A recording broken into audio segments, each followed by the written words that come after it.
ఎక్కువ మొత్తంలో వరిని సాగు చేసే రైతులే ఉన్నారు. మరి వరి సాగులో ఎరువులను ఎలా వాడాలి, యాజమాన్య పద్ధతులను ఎటువంటివి పాటిస్తే ఎలాంటి లాభాలు ఉన్నాయనేది ఇప్పుడు తెలుసుకుందాం.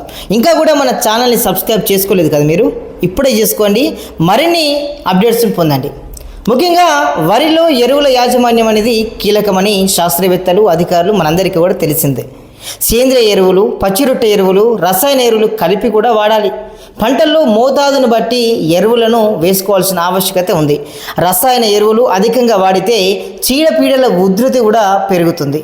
పశువుల ఎరువు ఎకరానికి 5 టన్నులను వాడితే బాగా ఫలితం అయితే ఉంటుంది.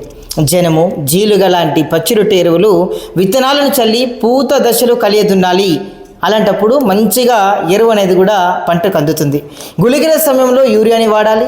జింకు సల్ఫేట్లో ఎటువంటి రసాయన ఎరువులను కూడా కలిపి చల్లకూడదు. సో ఇలాంటి పద్ధతులను పాటిస్తే వరి సాగులో మంచి దిగుబడులు పొందే అవకాశం ఉంటుంది.